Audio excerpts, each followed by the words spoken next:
Ok, bienvenue une fois de plus à la première piscicole Boafiche. Je suis d'abord très content de vous accueillir une fois de plus dans notre structure. Il y avait ce qui était là d'abord là et ça nous ravit là, de voir que vous êtes encore venus plus nombreux. Ce qui veut dire que quelque part on travaille. C'est une bonne chose. Bon, alors aujourd'hui dans le cadre de votre cours, nous allons passer à la phase pratique. Du coup, on va parler principalement des infrastructures de production. Donc, on va parler des bacs bétonnés, des fast tanks et des étangs. Bon, de manière sommaire, je vais expliquer et vous allez visualiser. Ce que on va toucher du doigt sont les fast tanks qui sont présents ici. Alors, je vais finir d'expliquer. Et si vous avez une quelconque question ou une incompréhension, vous allez faire signe et puis on va essayer de répondre tous ensemble. Bon, comme vous pouvez le voir ici, là, on a des infrastructures fast tank pour la production de poissons cellulaires. Donc, ce sont les bacs en bâche circulaire des dimensions 5 mètres cubes, les plus gros que vous voyez, 5 mètres cubes. Et les deux autres ici, c'est 3 mètres cubes. 3 mètres cubes. Et puis, on a les cubiténaires, qui sont aussi des infrastructures hors sol, et cubiténaires qui sont de 1 mètre cube, que vous voyez là. Qui sont installés avec des structures tirées et un niveau d'évacuation à l'extérieur. Bon, en dehors de ça, on a également ce qu'on appelle les bacs bétonnés qui sont faits à parapluie. J'espère que vous avez déjà vu quand même à quoi ça ressemble. Il y a des bacs bétonnés qui sont faits de manière rectangulaire. Ouais, ils sont rectangulaires. Et puis il y a des étangs. Les étangs qui sont faits dans la terre, on creuse les étangs. Mais sauf que les étangs, on ne les creuse pas partout. Il faut que le sol réponde à certaines caractéristiques.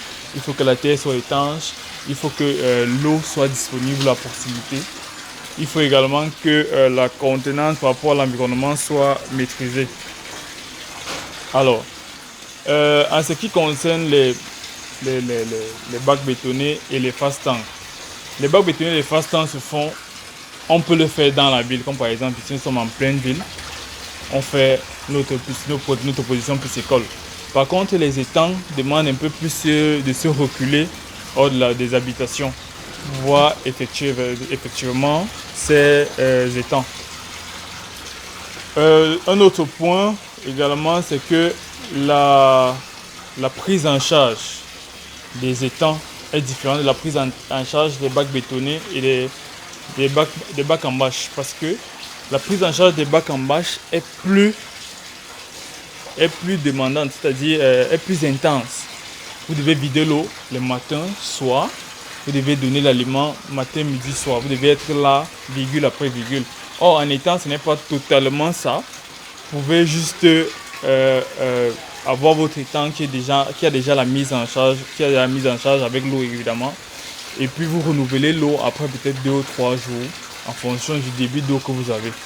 Donc c'est un peu ça l'avantage. Et aussi au niveau de la nourriture dans les bacs en bâche et les bacs bétonnés sont à 100% extérieurs. Ce que je dis extérieur, c'est que c'est donné entièrement par l'homme.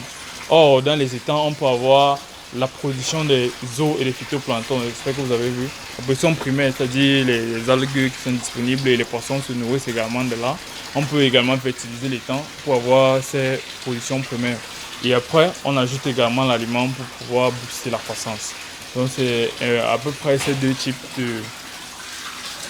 de production en sol et hors sol. Hors sol, c'est les bacs bétonnés, les bacs circulaires, et en sol sont les étangs. Bon, pour le moment, on va d'abord s'arrêter au premier point et j'attends vos questions. On va essayer d'échanger avant de passer au deuxième point. Est-ce qu'il y a une incompréhension, une question, une suggestion? Je suis totalement ouvert.